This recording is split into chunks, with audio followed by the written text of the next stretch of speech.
દર્શક મિત્રો, સ્વાગત છે આપનું અમારી વિશેષ રજૂઆતમાં. હું છું રાબિયા સાલે. મિત્રો, નસકોરાને છે ને આપણે મસ્તીમાં લેતા હોય છે. વર્ષોથી લોકોમાં એક ખોટી માન્યતા છે કે નસકોરા બોલાવવા એ એક સારી ઊંઘની નિશાની છે. જો કે રોજ રાતે નસકોરા બોલાવવા એ એક ગંભીર બીમારીના લક્ષણ છે જે આજના યુગમાં કોઈને ખબર જ ના હોય. નસકોરા બોલાવવાથી આપણા શરીરને શું આડઅસર થાય છે, નસકોરા બોલાવવાથી કેટલીક બીમારીઓનો શિકાર થવાય છે અને એનો ઈલાજ શું છે, આ તમામની સાચી અને સચોટ માહિતી આપવા માટે આપણી સાથે જોડાયા છે સુરત સ્થિત ઉધના દરવાજા ખાતે આવેલી ENT હોસ્પિટલ અને ખાસ રાંદેર રોડ પર આવેલી શ્રી મલ્ટી સ્પેશિયાલિટી હોસ્પિટલના નિષ્ણાત ડોક્ટર સંદીપ પટેલ. ડોક્ટર સંદીપ પટેલ 10 વર્ષનો અનુભવ ધરાવે છે. માત્ર સુરત જ નહીં પરંતુ ગુજરાતભરમાં સુરત સહિત એમણે 200 થી વધારે સર્જરીઓ કરી છે. ડોક્ટર સંદીપ પટેલ, સ્વાગત છે આપનો સંદેશ ન્યૂઝમાં.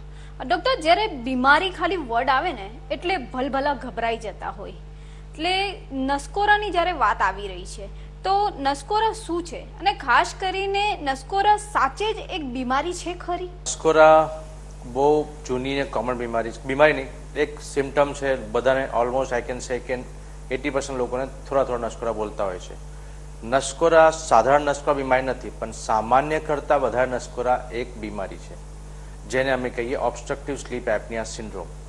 સામાન્ય કરતાં વધારે નસકોરા મતલબ શું કે જેના નસકોરા, જે માણસ નસકોરા બાજુ રૂમ સુધી જતા હોય છે, જે માણસને રાતે ઉઠી જવું પડતું હોય છે, જેમને રાતના પરસેવો થતો હોય છે, એવા નસકોરા એ સિરિયસ નસકોરા છે. નસકોરા કેમ બોલાવે એ હું તમને સમજાવું. લોકો સમજે કે આવાજ જ છે ને, અને એ તો હું તો સૂઈ ગયો છું અને મારી વાઈફ કે હસબન્ડ ટેવાઈ ગયો છે. આ કોમન લોકોની થિયરી હોય કે આવું હોય, પણ એકચ્યુઅલી શું છે કે જ્યારે માણસ રાતે સૂઈ જતું હોય છે ત્યારે આપણા બધા બોડીના અંગ રિલેક્સ થઈને સૂઈ જાય. ત્યારે એક જ અંગ છે આપણો જે ફૂલ ફ્લેજ કામ કરે. કયો? આપણો હાર્ટ. હાર્ટ આપણો 24 કલાક એક જ સ્પીડમાં કામ કરે. બાકી રાતના ઊંઘ સૂઈ જાય ત્યારે મગજ, હાથ પગ બધા અંગ રિલેક્સ થઈને સૂઈ જાય. હાથ બી તમે ઉચકો ઊંઘમાં તો હાથ બી નીચે પડી જાય, પણ હાર્ટ જે છે એ ક્યારે બંધ થતું નથી. હૃદય કન્ટિન્યુઅસ ચાલે. હૃદયને કામ કરે શું જોઈએ છે? ઓક્સિજન. ઓક્સિજન ક્યાં છે? તે આપણા વાતાવરણમાં. અને કયા રસ્તે જાય છે? નાકથી લઈને ફેફસા સુધી. આ રસ્તો છે, ત્યાંથી ઓક્સિજન અંદર પહોંચે. હવે થાય શું છે રાતના કે આ બધા માંસપેશી રિલેક્સ થઈને સૂઈ ગયા તો શું થાય કે જે હાર્ટ જે છે એને ઓક્સિજન નથી પૂરું પડતું, ઓક્સિજન બરાબર નથી મળતું.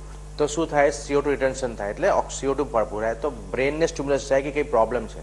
તો બ્રેન શું કરે છે? આ રસ્તાને ખોલવા માટે આવી રીતે વાઇબ્રેશન કરે છે, અને એ વાઇબ્રેશન નસકોરા કહીએ છીએ. એટલે નસકોરા કોણ બોલાવે છે? બ્રેન બોલાવે છે. કેમ બોલાવે છે? બીકોઝ હાર્ટને ઓક્સિજન નથી મળતું. ડોક્ટર, પણ એ પણ જાણવા માંગીશું કે કેટલું સિરિયસ એ કહી શકાય, કારણ કે લોકો તો એને સામાન્ય જ માને છે, મજાક પણ ઉડાવતા હોય છે કે તો નસકોરા છે એમાં શું છે, પણ આપની વાત પરથી એવું જાહેર થઈ રહ્યું છે કે એ મજાકની વાત નથી, એ ઇફેક્ટ પણ કરી શકે છે ખરી? હા, જે મેં તમને કીધું કે નસકોરા બોલાવે કોણ છે? બ્રેન. અને બીકોઝ હાર્ટ રૂંધાય છે. હવે તમે સમજો કે રાતના ત્યારે તમે સૂઈ ગયા છો, જે માણસ સૂઈ ગયું છે રાતના, ત્યારે હાર્ટને ઓક્સિજન નથી મળતું. હાર્ટ દેશી ભાષામાં મગજને કહે છે કે ભાઈ રસ્તો ખોલ, પણ અગર બ્રેનથી રિસ્પોન્સ જલ્દી નહીં આવે અને હાર્ટ વધારે ટાઈમ રૂંધાય તો એટેક બી આવી શકે છે.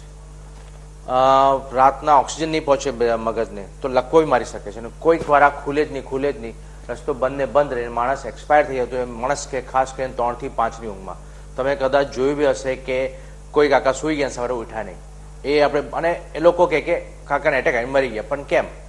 ઊંઘમાં દિવસ સારા હતા, રાતે શું થઈ ગયું? તો નસકોરા એમને તમે કોઈ પૂછતું નથી નસકોરા વિશે, પણ તમે જાઓ ને બ્રેકમાં તમને પૂછો તો કહેશે કે હા એ નસકોરા બોલતા હતા. એટલે નસકોરામાં બીજું તમને કહો કે કદાચ જે સ્વજનો છે એમને જોયું બી હશે કે એમના પતિ સૂઈ ગયા છે તો રાતના છે ને એકદમ ઉઠી જાય છે, ઝટકો મારીને ઉઠી જાય છે, રાતના ઊંઘમાં પરસેવો આવે છે, રાતના વારંવાર ઉઠવું પડે છે. તો એ બધા જો સિમ્ટમ્સ હોય તો એમાં ચેતી જાઓ, નહીં તો તમને બી ક્યારે એટેક આવી શકે છે. બીજી એક બીમારી, આ તો એટેકના મોટી બીમારી થઈ. બીજું હાઇપરટેન્શન અને ડાયાબિટીસ, એ બી નસકોરા લીધે થાય છે. કેમ? બીકોઝ રાતના 8 કલાક હાર્ટને કન્ટિન્યુઅસ પમ્પિંગ કરવું પડશે ઓછા ઓક્સિજનમાં. તો એ કેસમાં આપણી બોડીમાં બ્લડ પ્રેશર બીમારી આવી જતી હોય છે. તો ડોક્ટર આ બીમારીનું નિદાન કેવી રીતે કરી શકાય?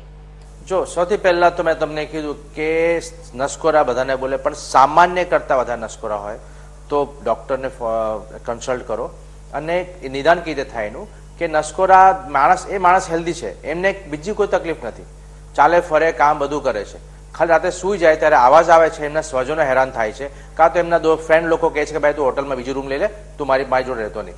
કેમ કે ભાઈ તારા લીધે હું હેરાન થાઉં છું, એને લોકો કહે છે. પણ એને જો તકલીફ થતી હોય સવારે માણસ કે શું કહેવાય, તમે ઉઠો ત્યારે ફ્રેશ ફીલ નહીં કરો, આખો દિવસ ઘેન લાગે, કામ કરવાની ઈચ્છા ના થાય, રાત્રે ઉઠી જવું પડે, પરસેવો થાય, તો એવા પેશન્ટને ડૉક્ટર પાસે જવું જોઈએ. અને અમે નિદાન કેવી રીતે કરીએ છીએ, અમે એનું સ્લીપ સ્ટડી કરીએ છીએ. What is sleep study? Sleep study મતલબ આખી રાતનો એક સ્ટડી થાય, એક મશીન પેશન્ટને સુડાઈ દઈએ, એમના ઘરે બી સુડાઈ છે અને લાગે તો અમારા હોસ્પિટલ પર બી સુડાઈએ, અને પેશન્ટ સૂઈ જાય છે અને મશીન રેકોર્ડ કરે કે આખી રાતમાં કેટલા નસકોરા બોલ્યા, કેટલી વાર એમનું હાર્ટ રૂંધાયું, કેટલા અને કયા સ્ટેજમાં છે. જેમ કેન્સરનો સ્ટેજ હોય ને, પહેલો, બીજો, ત્રીજો, ચોથો, એમ આમાં બી 4 સ્ટેજ આવે છે. એટલે ચોથો સ્ટેજ હોય તો એ પેશન્ટને મતલબ હાર્ટ એટેક આવવાના ચાન્સીસ વધારે પડતા છે. તો એટલે ડોક્ટર, જ્યારે તમે આ બીમારીનું નિદાન કરતા હશો, જે તે સમયે દર્દીનું ઓક્સિજન લેવલ કેટલું રહેતું હશે? હા, એક બહુ સારો ક્વેશ્ચન છે. એટલા માટે કેમ કે હમણાં કોરોના કાળમાં બધાને પોતાનું ઓક્સિજન લેવલ તો ખબર પડી જ ગઈ છે. લોકોને એ જ ખબર છે કે આપણું ઓક્સિજન નોર્મલી 95 ની ઉપર રહેવું જોઈએ, ખ્યાલ આવ્યો? પણ તમને એ બી ખબર છે કે 90 નીચે ઓક્સિજન જાય છે, 90 નીચે, તો તમે શું કરો છો? ડૉક્ટર પાસે જઈને એડમિટ થઈ જાઓ છો, ઓક્સિજન ચાલવું પડે છે. કોરોના કાળની વાત કરું છું ત્યારે આવું થયું. હવે તમને કદાચ નહીં ખબર હોય, પણ જે લોકો નસકોરા બોલતા હોય, મારી પાસે આખા સ્લીપ સ્ટડીના 100-200 પેશન્ટના રેકોર્ડ છે આખા. અમુક પેશન્ટના ઓક્સિજન પહોંચે છે 80 સુધી, અમુકના 70, અમુકના 60 સુધી, ને એક પેશન્ટનું તો 48 સુધી રાતના ઓક્સિજન પહોંચતું હતું. હવે તમે વિચારો, એ રોજ રાતનું છે એનું, તેનું હાર્ટ કેટલું રૂંધાતું હશે. એટલે આ ઓક્સિજન લેવલથી ખ્યાલ આવે છે. અને અમુકનું પલ્સ, એક પેશન્ટનું પલ્સ આપણું પલ્સ કેટલું 80 થી 90 હોય, આપણે દોડીએ તો 120 સુધી પહોંચે. નસકોરા બોલતા એમનું પલ્સ રાતના 160-180 સુધી પહોંચી જતું છે. એવા રેકોર્ડ છે, એ રિપોર્ટમાં આપણે મળે અમને. એટલે આ બીમારી સિમ્પલ ખાલી આવાજ પૂરતું નથી, બીમારી હાર્ટ માટે બહુ સિરિયસ બીમારી છે. ડોક્ટર, આપને 10 વર્ષનો અનુભવ છે અને 10 વર્ષની અંદર આપે 200 થી વધુ જે સર્જરીઓ સફળ કરી છે, તો એ સર્જરીમાં આપને કેટલાક એવા ગંભીર કિસ્સાઓ પણ જોવા મળ્યા હશે. કઈ રીતના હતા, કેવા હતા એ કિસ્સા? તમને 1-2 કિસ્સા કહું. હવે એક પેશન્ટ હતું, મુસ્લિમ પેશન્ટ હતું, આપણે કામરેજ બાજુનું. હવે એ પેશન્ટને શું થતું, રોજ રાત્રે ઉઠી જાય અને દોડીને બારી પાસે જાય કે એને એટેક આવ્યો છે એવું એને. અને એ લોકોએ ઇસીજી, ઇકો, એન્જિયોગ્રાફી બી કરાવી, બધા રિપોર્ટ નોર્મલ આવ્યા. પછી એક દિવસ મારો કોઈ લેખ હતો પેપરમાં, ખબર એને ક્યાંથી વાંચ્યું, એ જોઈને એમના સિમ્ટમ્સ જોયા કે આ સિમ્ટમ્સ છે, તે જોઈને મારી પાસે આવ્યા. તો મેં કીધું ભાઈ તમને કોઈ બીમારી હાર્ટની નથી, હજુ એટેક સુધી નથી પહોંચ્યા, પણ આ બીમારી નસકોરા છે. રાતના તમારો શ્વાસ રૂંધાય છે એટલે તમારું શરીર તમને ઊભું કરી નાખે છે કે તમને લાગે હું ઓક્સિજન લેવા જાઉં, તો એ બીમારી છે. તો એ પેશન્ટનું મેં ઓપરેશન કર્યું. ઓપરેશન કર્યા પછી 15 દિવસ પછી એની વાઈફનું ફેસ જોવા જેવું હતું. મતલબ એને કીધું સાહેબ હવે મારા હસબન્ડને કંઈ નહીં થાય, હવે બચી ગયા. બાકી એમને એવું હતું કે મારો હસબન્ડ એક દિવસ મરી જવાનો છે. એ એમને ફેસ કર્યું છે. અને બાકી બીજું કેસ એક કે હા, એક વાઈફે મને એવું કીધું કે સાહેબ હવે મને ઊંઘ નથી આવતી, કેમ કે એમને ટેવ પડી ગઈ હતી હસબન્ડના અવાજ સાંભળીને સુવાની. હવે અવાજ બંધ થઈ ગયો છે તો એમને અત્યારે એ તકલીફ થાય છે. તો દેટ ઇઝ ગુડ કે ધીરે ધીરે ટેવાય, પણ આવાજ જતો રહ્યો છે એટલે એટલું સરસ પેશન્ટને મતલબ હવે હીઝ હાર્ટ સેફ થઈ ગયો છે. ડોક્ટર, ખાસ આ જે બીમારી છે જેની આટલી બધી કેસીસ પણ સામે આવે છે, લોકો સિરિયસ નથી લેતા, પણ દરેક બીમારીનો ઈલાજ તો સંભવ જ છે, તો આનો પણ સંભવ હશે, તો કેવી રીતે આનો ઈલાજ થતો? જો નસકોરા, સૌથી પહેલા તમને કહી દઉં, એની કોઈ મેડિસિન નથી. ભલે તમને લાગતો હશે કે આ કેવી વાત કરો તમે, પણ એવું જ છે. વાય નસકોરા શું છે? નસકોરા થાય કેમ? નોર્મલ માણસ છે, જેમ કે તમે છો નોર્મલ છો, કંઈ નથી, રાતના નસકોરા બોલાવે છે, તમને બીમારી કંઈ જ નથી, તો તમે દવા સેવી લેવાના. નસકોરા બોલે, નસકોરા કેમ બોલે રાતના? કેમ કે બધી માંસપેશી રિલેક્સ થઈને સૂઈ ગઈ છે, રિલેક્સ થઈ ગઈ છે. તો મારે દવા શેની આપવાની? મસલ્સને ટાઈટ કરવાની. મસલ્સ ટાઈટ ક્યારે હોય? જ્યારે તમે જાગતા હો. એટલે મારે તમને દવા આપવાની, જાગતા રાખવાની. તમે જાગશો, નસકોરા નહીં બોલશે. એટલે તમે વિચારો કે હું તમને જાગતા દવા આપું, તમે 5 દિવસ જો નહીં સુવો તમે પાગલ થઈ જશો. તો ઊંઘ તો જોઈએ. એટલે નસકોરાની દવા છે ને બની શકે છે, એની કોઈ દવા નહીં આવે. બરાબર. હવે એનો ઈલાજ, ઇલાજમાં દુનિયામાં 2 જ ઓપ્શન અવેલેબલ છે. એક છે સીપેપ મશીન, સીપેપ બાયપેપ મશીન. કદાચ લોકોએ સાંભળ્યું હશે ને, ખાસ કરીને કોરોનામાં જોયું કે પેલો એક વેન્ટિલેટર જેવું કહેવાય, not full ventilator, semi ventilator કહેવાય. એ રાતે પહેરીને સૂઈ જવાનું. એ શું કરે, આખી રાત તમને ઓક્સિજન આપ્યા કરે. ઓક્સિજન આપે તો આખી રાત તમને ઓક્સિજન મળે, હાર્ટને કંઈ વાંધો નહીં, એકદમ મસ્ત ઊંઘ આવે, તમે સવારે એકદમ ફ્રેશ ફીલ કરો, એકદમ સારું લાગે તમને. સીપેપ મશીન છે બહુ સારું, અમે રિસર્ચ બી કરીએ, પણ લોકો એને યુઝ નથી કરતા. બિકોઝ એના 2-3 વસ્તુ છે. એક તો એકવાર તમે મશીન પહેર્યું, તમારે જિંદગીભર મશીન પહેરીને સૂવું પડે. પહેલાં તો તમારું શરીર મહેનત કરતું હતું નસકોરા બોલાવવા માટે, પણ તમે ફ્રીનું ઓપ્શન આપો, પણ તમે 6 મહિના પછી કહો મશીન કાઢી નાખો તો નહીં છૂટે તમારાથી. બીજી વસ્તુ, લોકોને એવું લાગે કે અમે આઈસીયુમાં સૂઈ રહ્યા છે. સીપેપ વાપરતા હોય અને જો 3 મહિના વાપર્યું હોય પછી તમે સીપેપ નહીં વાપરો તો તમારા નસકોરા પહેલાં કરતાં ડબલ ડેન્જરસ થઈ જશે. એટલે એક એ ઈલાજ છે. બીજો ઈલાજ છે જે મેં છેલ્લા 5 વર્ષથી કરું છું, એ છે સર્જરી. સર્જરીમાં બી એવું હોય કે સીધું સર્જરી નહીં આવે. હું સ્લીપ સ્ટડી કરું, સ્લીપ સ્ટડી મારી પાસે રિપોર્ટ આવે કે આ નસકોરા સામાન્ય કરતાં વધારે છે, ડેન્જરસ છે, હું ડિસ્કસ કરું સગા સાથે, પેશન્ટ સાથે. પછી હું સ્લીપ એન્ડોસ્કોપી કરું.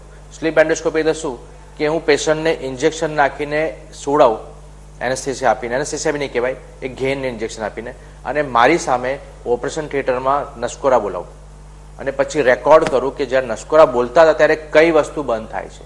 મેનલી 3 કારણ છે, એક નાક, એક તાળવું અને એક જીભ. અને નીચે છે આપણી આ શ્વાસ નળી, જેમાં હડ્ડી હોય, હડ્ડી કોઈ દિવસ બંધ નથી થવાની. બરાબર, બંધ થાય મસલ્સ. મસલ્સ ક્યાં છે? નાકમાં, તાળવામાં, જીભમાં. તો જે જગ્યા બંધ થતું હોય એ હું રેકોર્ડિંગ કરું. પછી પેશન્ટ બહાર આવે, પછી અમે ડિસ્કસ કરીએ કે જો આ આટલું બ્લોક છે ને આ સ્ટેજમાં સર્જરી કરવી પડશે. તો જે બ્લોક છે સર્જરી કરીને રસ્તો પહોળો કરી દઈએ. સમજો કે દેશી ભાષામાં હું તમને કહું કે તમારો પાઇપ અડધાનો છે તો એકનો કરી દઈએ તો રસ્તો વધારે ખુલી જાય, તો ઓક્સિજન ફૂલ ફ્લેજ અંદર જાય, એટલે હાર્ટ રૂંધાય નહીં. એટલે એની સર્જરી કરી નાખું એટલે કાયમ માટે નસકોરા મટી જતા હોય છે. મિત્રો, હાલ અમારી રજૂઆતમાં બસ આટલું જ. ફરી મળીશું નવા વિષય સાથે. ત્યારે મને આપો રજા. વધુ ન્યૂઝ અને અપડેટ માટે જોતા રહો સંદેશ ન્યૂઝ, આપની સાથે, સત્યની સાથે.